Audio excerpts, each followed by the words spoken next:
30th birthday celebration nga pala ngayon ni Sai, kasama namin sa bahay at tayo mag-aayos ng kanyang balloon decoration sa kanyang birthday. Hello mga madi, it's me, Meet Mikey's, and for today's video, ayan, isasama ko kayo.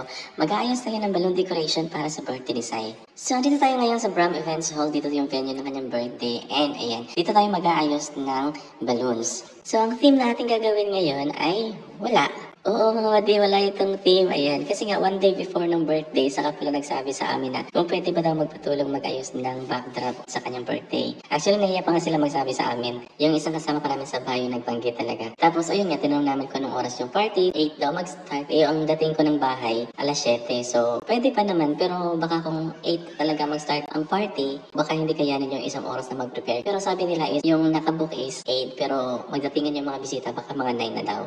Kaya ayun, umuon din kami. And then ayun, tinanong ko na siya kung ano yung gagamitin natin na kulay ng balloons, may gusto ba siyang theme na gawin natin. Pero sabi niya kami na lang bahala. So tinanong ko na lang kung ano yung suotin niya. And then yun yung nabanggit niya na parang light purple yung suotin. Kaya yun yung naisip natin na gawin na decoration, itong purple and silver na combination ng balloons. Since wala nga ito sa plano and wala tayong time mag-prepare, so ayun, nagpabili agad ako ng balloons na gagamitin, tapos number balloons para pangdagdag design na din. Tapos nag-print na din kami ng pangalan niya. And ito na nga araw ng birthday, so habang nasa trabaho ako, nag-iisip na ako kung ano yung pwedeng gawin na design. Kasi nga, kagabi tinawagan namin yung venue kung pwede ba magdikit-dikit ng mga decoration doon. Eh, hindi pwede magdikit. And ayan, kailangan talaga may gagamitin na stand. So, nagdala kami ng maliit na stand and itong tela na purple para doon idikit yung para magiging backdrop para sa kanyang pangalan. So, after work, dumiretso na ako doon. Ayan, wala na tayong bihis-bihis. Dumiretso na ako doon para mag-ayos kasi nga wala ng oras. So, ayun, pagdating ko doon, nakita ko itong stand nila na ganito. So, naisip ko, kasi kung gagamitin namin yung stand namin, mahirapan kami kasi kinabukasan pa tatanggalin.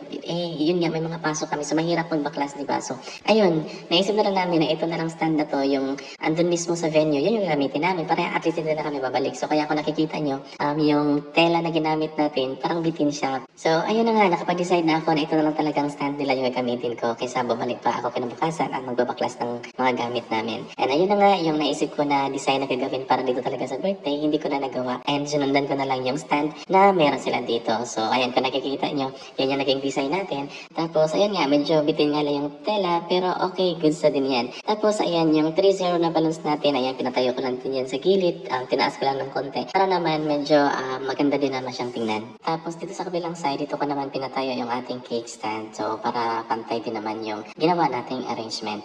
And ito na nga mga wadi, ito na yung ginawa nating arrangement. After 1 hour mahigit, ayan, natapos yung ating ginawang simple arrangement para sa birthday ni Sai Queen. So, kahit wala sa plano, walang masyadong preparation, pero at least, ayan, nagawa din naman natin, nairaos din naman natin yung ginawa nating decoration para sa kanyang birthday. And ayun na nga mga wadi, thank you so much for watching. Sana nag-enjoy kayo sa video na to. Ayan, abangan nyo ating mga susunod na video na i-upload dito. So, ayun lang, ingat-ingat ang lahat. God bless everyone. Love, love!